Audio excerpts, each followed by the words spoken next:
से कुछ YouTube channel में आपका हार्दिक स्वागत है। इस वीडियो में बात करने वाले मेंसुरेशन के टॉपिक के बारे में। टॉपिक क्या है, हम जानेंगे डिफरेंस एरिया और पेरीमीटर के बीच में। तो देखिए बेसिकली 6ठी 7वीं 8वीं क्लास से शुरू हो जाता है मेंसुरेशन का जो टॉपिक होता है, और बच्चों को कन्फ्यूजन रहती है कि एरिया क्या है, पेरीमीटर क्या है। तो सबसे पहले बात करते हैं एरिया की।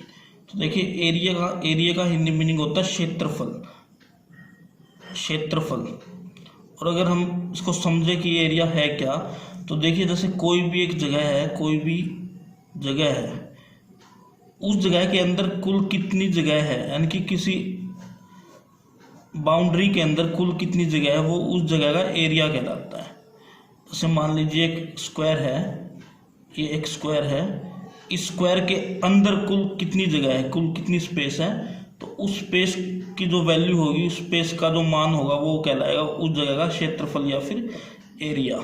इसी तरीके से ट्रायंगल है, अगर ट्रायंगल त्रिभुज है, तो त्रिभुज के कुल अंदर कितनी जगह है, तो इस जगह को बोलेंगे उस त्रिभुज का एरिया। सेम इसी तरीके से अगर कोई पैरेललोग्राम है, पैरेललोग्राम के अंदर कुल कितनी जगह है, ये सारी जो जगह है, इस जगह को टोटल करेंगे तो इस टोटल जगह को जो बोला जाएगा, ये बोला जाएगा इस पैरेललोग्राम का एरिया।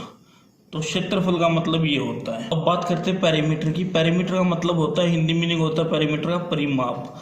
और पेरीमीटर का मतलब अगर हम समझना चाहें तो क्या होता है, किसी भी चित्र का, किसी भी एक आयत हो चाहे त्रिभुज हो, किसी भी आकार का जो बाउंड्री होती है, कुल बाउंड्री का जो जोड़ होता है, उसे बोलते हैं परिमाप या फिर पेरीमीटर। तो मान लीजिए कि ये एक आकृति है, इस आकृति की कुल बाहर की जो दीवारें हैं, उन सब का जो जोड़ होगा, वो कहलाएगा उस चित्र का परिमाप।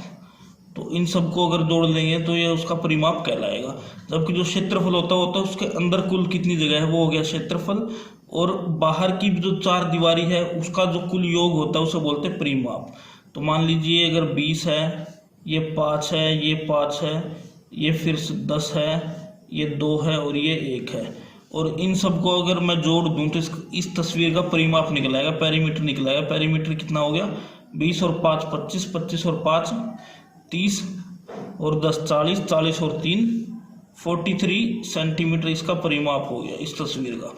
बिल्कुल इसी तरीके से अगर हम समझना चाहें, मान लीजिए अगर ये स्क्वायर है, वर्ग है, ये एक स्क्वायर है, ये स्क्वायर है, वर्ग है, तो वर्ग की भुजा अगर मैं ए मान लूँ, ये ए मान लूँ, तो इसके अंदर 4 भुजाएं हैं, तो ये भी ए होगी, क्योंकि वर्ग है, वर्ग की चारों भुजाएं बराबर होती है, ये भी ए होगी।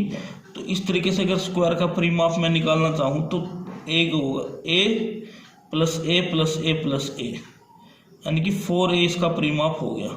यानी कि कहने का मतलब ये है कि क्षेत्रफल क्या था, क्षेत्रफल का मतलब है कि किसी आकृति के अंदर कितनी जगह है, उसको हम बोलेंगे क्षेत्रफल। और परिमाप का मतलब है कि किसी आकृति की जो बाहरी जो भुजाएं हैं, उनका कुल योग कितना है, यानी कि 4 दीवारी जो होती है, उसका योग कहलाता है परिमाप। इसी तरीके से अगर ट्रायंगल की बात करें, तो मान लीजिए इक्विलेटरल ट्रायंगल है, एक समबाहु त्रिभुज है जिसकी भुजाएं 10 है, ये भी 10 हो जाएगी और ये भी 10 हो जाएगी।